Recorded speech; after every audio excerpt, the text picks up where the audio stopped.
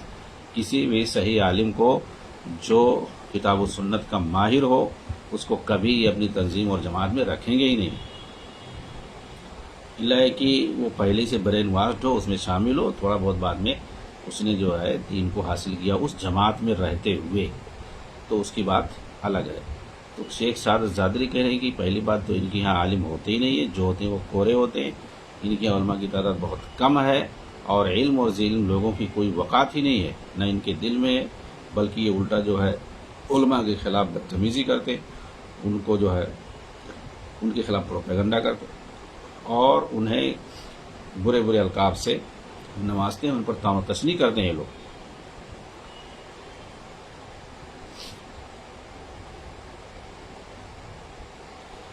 کہتے ہیں کہ یہ یہودیوں کی تعریف کر رہے ہیں حسن بننا، حالانکہ یہی یہودی ہیں جنہوں نے انبیاء علیہ السلام کا قتل کیا۔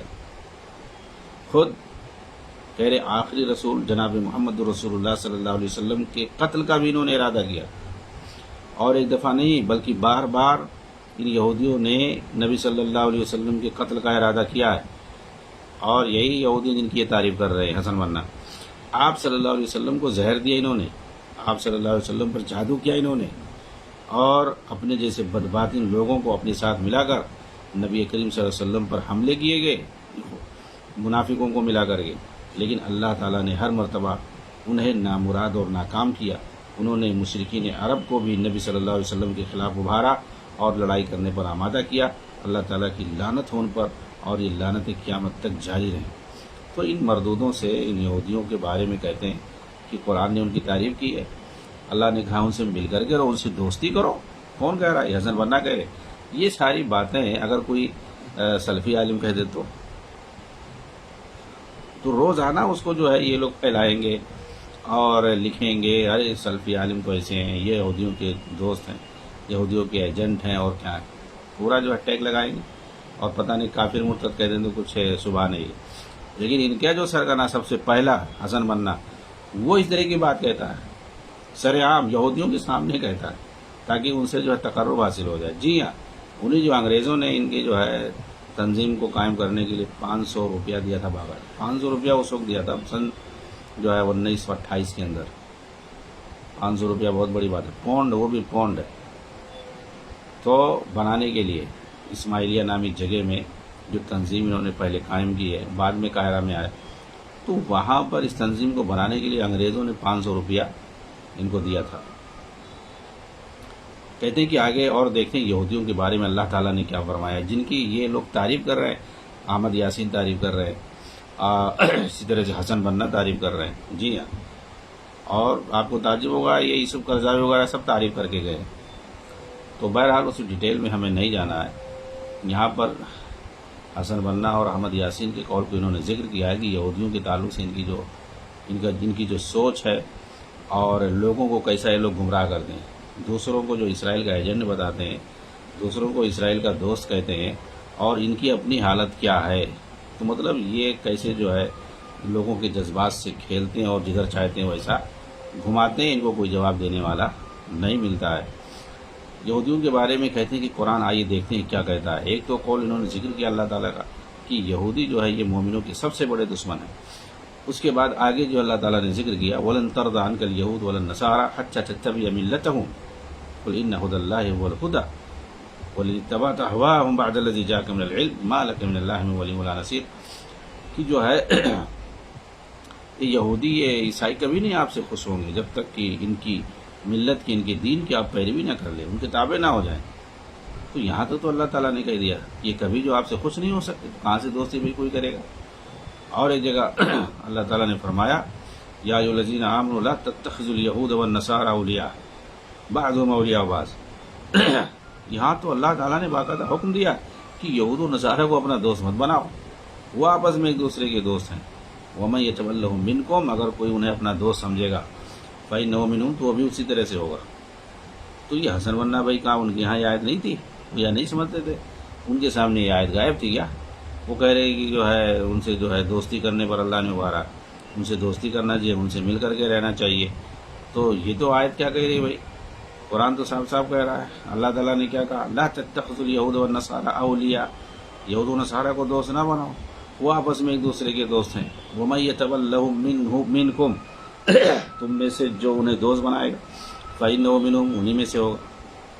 اچھا یہ آیت یہ لوگ پڑھتے ہیں لیکن کیا دوسروں کے لیے، اپنے لیے نہیں پڑھتے ہیں. اپنے لیے مطلب اس آیتوں کو اور ویسی بھی غلط آیت ہے. کہیں ایسی آیت نہیں ہے کہ جو ہے جس میں یہودیوں سے دوستی کرنے کے لیے کہا گیا ہو. وَلَا تُجَادِلُوا أَهْلَ الْكِتَابِ بِالَّتِي هِيَ أَحْسَنُ، وہ تھوڑی سا ہے. وہ تو بھائی مناظرہ کرنے کے وقت ہے، دینی اعتبار سے کچھ گفتگو اور بات کرنے کے وقت ہے کہ جو ہے بہتر انداز میں بات کیا تاکہ آدمی کو سمجھ میں آئے. یہ تھوڑی کہا کہ ان سے دوستی کرو، ان سے مل جاؤ. وہ بغض جو دینی بغض ہے، عقیدے اور دینی اعتبار سے جو بغض رکھنا ہے وہ تو رکھا جائے گا. ان کے کفر اور شرک سے برات کا اظہار کیا جائے گا. جی ہاں. اور ان سے نفرت کی جائے گی، ان کے دین سے اور ان سے سب سے. یہاں تھوڑی دوستی کرنے کی بات ہے. قرآن صاحب کہہ رہا ہے کہ جو ان سے دوستی کرے گا انہی میں سے ہو جائے گا. قرآن میں یہ بھی ہے کہ یہودی لوگ جو ہے یہ جبریل علیہ السلام سے دشمنی کرتے تھے. چنانچہ قرآن کے اندر ان پر رد آیا ہوا ہے، قُلْ مَنْ كَانَ عَدُوًّا لِجِبْرِيلَ فَإِنَّهُ نَزَّلَهُ عَلَىٰ قَلْبِكَ. تو یہاں پر کہا گیا ہے کہ جو جبریل کا دشمن ہے اس سے کہہ دو. کون جبریل کا دشمن؟ یہودی جبریل کا دشمن تھے. وہ کہتے تھے کہ یہ اللہ کے دشمن، نعوذ باللہ. کیا ان سب کے بعد بھی ہم مسلمانوں کے لیے کہنا جائز ہے کہ یہودیوں کے ساتھ ہماری دشمنی صرف زمین کی وجہ سے ہے، نہ کہ دین کی خاطر؟ اگر وہ ہماری زمینیں ہمیں واپس کر دیں تو ہم یہ دشمنی ختم یہ دشمنی بھی ہماری ختم ہو جائے گی. دنیاوی اعتبار سے جو دشمنی پائی جا رہی ہے زمین کے لیے، اگر وہ ہماری زمین دے دے تو دوستی دنیاوی اعتبار سے بھی ختم اور دینی اعتبار سے تو ہے ہی نہیں. اس طریقے سے دینی اور دنیاوی ہر اعتبار سے ہمارے بھائی ہو جائیں گے. جسے قرآن میں انما المسلمون اخوہ، مسلمان ایک دوسرے میں بھائی بھائی ہے، تو اس طریقے سے یہودی بھی ہمارے بھائی بھائی ہو جائیں گے. کیا بڑی بات ہے بھائی. یہ ہے ان لوگوں کا دین، یہ ان کا منہج اور عقیدہ ہے یہودیوں کے تعلق سے. اور دوسروں کو آتے ہیں گیان دینے کے لیے کہ تم لوگ جو ہے یہودی ہو، یہودیوں کے دوست ہو. ان کے جو ہے سرگناہوں کا یہ حال ہے. تو یہ لوگ، ان لوگوں کا کیا حال ہے، ان لوگوں کی کیا پوزیشن ہوگی اور یہ لوگ کس کھیت کے بیت ہوئے ہیں کہ زمینیں ہماری واپس کر دے. قصہ ختم ہے. زمین میں کیا رکھا ہوا ہے؟ زمین کیا چیز ہوتی ہے بھائی؟ زمین تو رہ جائے گی، آدمی تو چلا جائے گا، عقیدہ اور توحید جائے گا.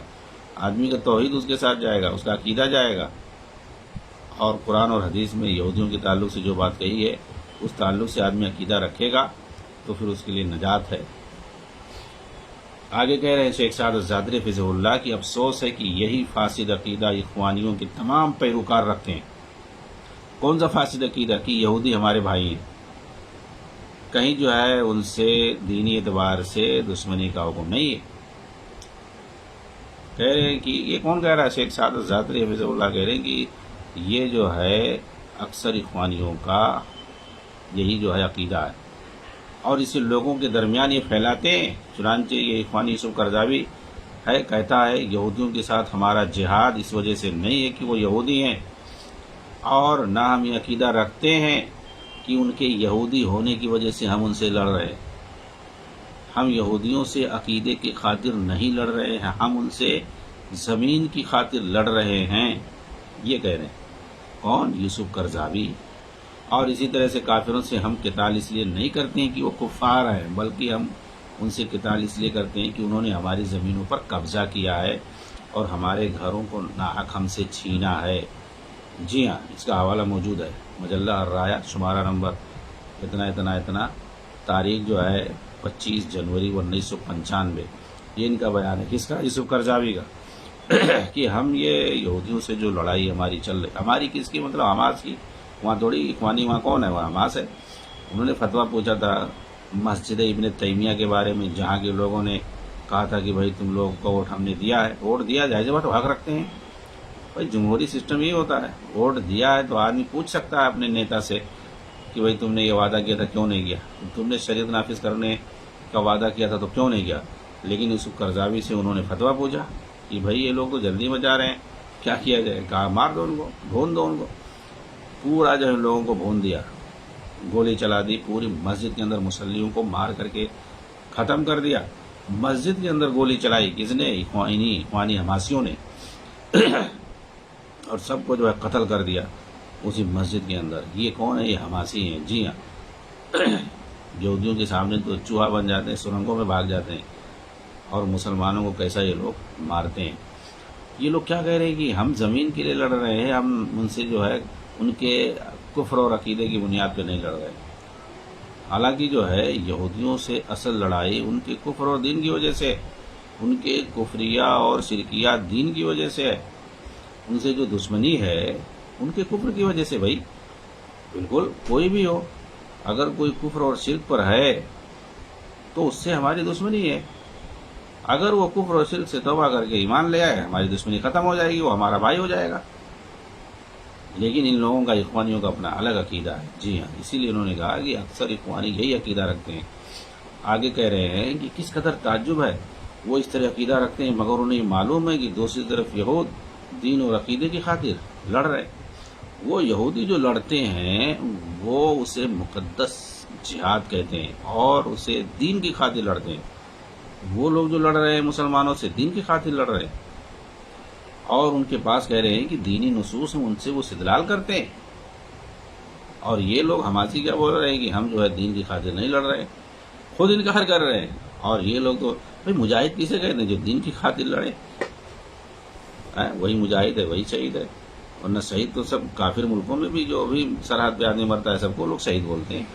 کفار بھی اپنے آدمی کو شہید بولتے ہیں۔ اپنے جو ہے ملک کی حفاظت میں اگر کوئی مرتا ہے تو سب شہید مانے جاتے ہیں، سب بولتے ہیں اپنے حساب سے۔ تو یہ لوگ بھائی، حالانکہ مجاہد اور شہید کون ہے اصل؟ جو دین کی سربلندی کے لیے لڑائی کرے، اور وہ بھی کفار سے لڑائی کرے دین کی سربلندی کے لیے، کلمہ توحید کی سربلندی کے لیے، دین کی خاطر اور اللہ کی جو ہے توحید کی خاطر۔ اور یہ خود انکار کر رہے ہیں کہ ہم جو ہے دین ان کی خاطر نہیں لڑ رہے، عقیدہ کی خاطر نہیں لڑ رہے، ہم تو جو ہے اپنی زمین کی لڑ رہے ہیں۔ یوسف قرضاوی کا بیان ہے، حماس کے جو ہے لیڈر جو ہے احمد یاسین کا بیان ہے، سب کا بیان موجود ہے۔ کہہ رہے ہیں کہ پھر اس کے بعد حماس کا دور آتا ہے تاکہ وہ بھی احمد یاسین کی زبانی اسی عقیدے اور اصول کو راسخ کرے، اپنے پیروکاروں کے درمیان اسے پھیلائے۔ چنانچہ احمد یاسین نے کہا کہ ہم یہاں پر، احمد یاسین کون تھے؟ یہ حماسیوں کے پہلے لیڈر ہیں جنہوں نے اسرائیل سے گفتگو کر کے، اسرائیلی گورنمنٹ سے بات کر کے 1986 یا 87 کے اندر اپنی جو ہے تنظیم رجسٹر کروائی تھی۔ جی ہاں، کیسے جو ہے رجسٹر کروا لیا بھائی، اور انہوں نے جو ہے اس کو ختم نہیں کیا۔ کہتے ہیں، یہ احمد یاسین کہتے ہیں، ہم یہاں پر اپنا حق چاہتے ہیں، ہم اپنے حق سے زیادہ کچھ نہیں چاہتے ہیں۔ بھائی کیا ہے ان کا حق؟ ان کی زمین انہیں دی جائے، دے دی جائے، ختم معاملہ۔ تو یہ حق چاہتے ہیں، کہہ رہے اس سے زیادہ ہم کچھ نہیں چاہتے۔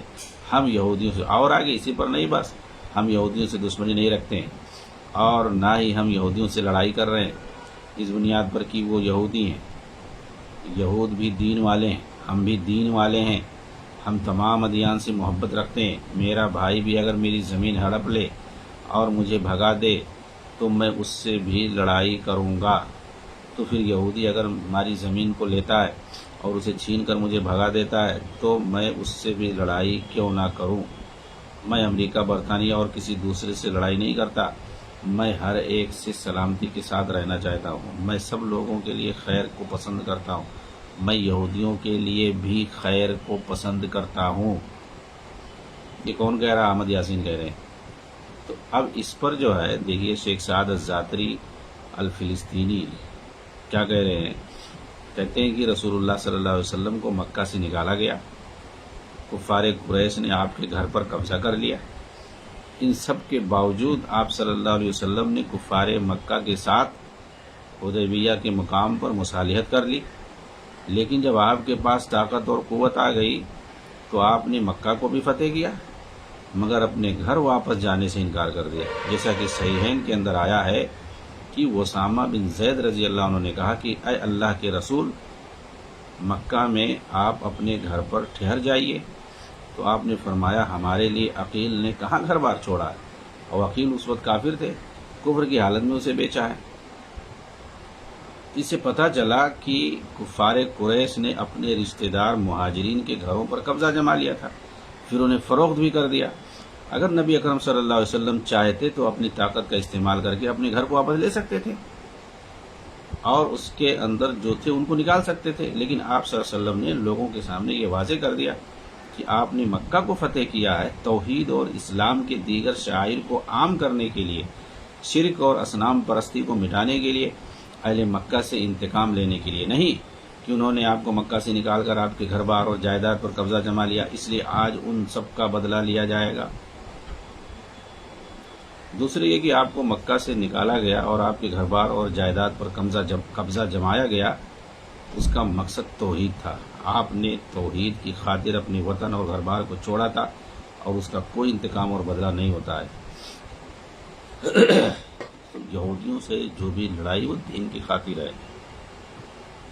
اور ان کے اخوانیوں کے ہاں دین کوئی معنی مطلب رکھتا ہی نہیں ہے۔ تو مصنف حفظہ اللہ نے نبی صلی اللہ علیہ وسلم کی سیرت سے یہ استدلال کر کے واضح کیا کہ زمین جائیداد کے لیے لڑنا جو ہے یہ کوئی بڑی بات نہیں ہے، اس کو جہاد وار نہیں کہتے ہیں۔ اصلی جہاد ہے دین کی خاطر لڑنا۔ مکہ جو فتح ہوا تھا وہ اصل جہاد ہے، شرک کو مٹانے کے لیے، توحید کو عام کرنے کے لیے اور اسلامی شریعت کو عام کرنے کے لیے۔ یہ آگے کہتے ہیں کہ یہ ایک طرف نبی اکرم صلی اللہ علیہ وسلم کا عمل ہے اور دوسری طرف حماس کے سرغنہ احمد یاسین کا کہنا ہے کہ اگر میرا سگا بھائی بھی میرا گھر چھین لے اور مجھے بھگا دے تو میں بھی اس سے قتال کروں گا۔ یعنی یہ ثابت کرنا چاہتے ہیں کہ ان کے گھر کا پتھر اور اس کی زمین کی مٹی ان کے سگے بھائی کے خون سے قیمتی اور مقدم ہے۔ جی ہاں، قتال کریں گے، اپنے بھائی سگے بھائی سے قتال کریں گے، زمین کو لینے کے لیے معاف نہیں کریں گے، اپنے سگے بھائی کو قتال کریں گے۔ قتال میں مرنا ہوتا ہے، یعنی یہ جو ہے اپنے گھر کی مٹی کو اپنے سگے بھائی کے خون سے زیادہ قیمتی سمجھتے ہیں۔ یہ ہے ان کی اوقات، بلکہ یہ حماسیوں کے سرغنہ، اخوانیوں کے سرغناہوں کی یہ اوقات ہے، یہ ان کی جو ہے دین اور عقیدے کی سمجھ ہے۔ دو کوڑی کے سارے لوگ ہیں جو دین کی، یہ ان کی جو ہے لیول ہے کہ وہ اپنے سگے بھائی کے خون، یعنی ایک مسلمان کا خون کی کیا اہمیت ہے، خانہ کعبہ کی حرمت سے بھی زیادہ اہم بتایا گیا ہے ایک مسلمان کی خون کی قیمت کو، اور یہ جو ہے پتھر اور مٹی سے بھی کم اوقات بتا رہے ہیں کہ میں لڑوں گا، قتال کروں گا، وہ بھی نہیں مقدمہ نہیں کروں گا، قتال کروں گا، وہ بھی نہیں پنچایت نہیں کروں گا، ڈائریکٹ جو ہے قتال کروں گا۔ کس سے؟ اپنے سگے بھائی سے۔ چنانچہ اس پر کہتے ہیں کہ میں نہیں سمجھتا کہ یہ فکر اور یہ کلام انہوں نے کہاں سے اخذ کیا ہے اور اس طرح کے احکام کو انہوں نے کہاں سے حاصل کیا ہے۔ ظاہر سی بات ہے، سید قطب حسن بننا اور اس طرح کے جو خارجی اور داعشی فکر کے لوگوں نے، مودودی جیسے لوگوں نے جو لٹریچر پھیلایا ہوا ہے، وہیں سے انہوں نے سب کچھ حاصل کیا ہوگا۔ آگے کہتے ہیں کہ جی ہاں، ظلم کی تمام شکلیں میرے نزدیک بھی ناقابل قبول ہیں، لیکن ظلم کو ظلم کے ذریعے ختم کیا جائے یہ کہاں کی عقل مندی ہے، یہ تو اس سے بھی بڑا ظلم ہوگا، اسے نہ کوئی عقل قبول کرے گا اور نہ کوئی دین، بلکہ یہ تو عینی فساد ہے۔ اسی بحث کے اندر کتاب و سنت اور ائمہ کے اقوال کے ذریعے انکار منکر اور فساد کے مٹانے پر مصالح اور مفاسد کی رعایت کرنے کے وجوب کے مسئلے میں اس سے اچھی طرح سے واضح کر دیا گیا ہے۔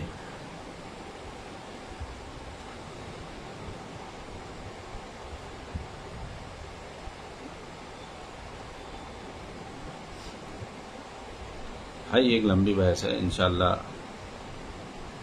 اس پر مزید باتیں اگلے درس کے اندر آئیں گی اور اس کو تفصیل سے بتایا جائے گا۔ السلام علیکم ورحمۃ اللہ وبرکاتہ۔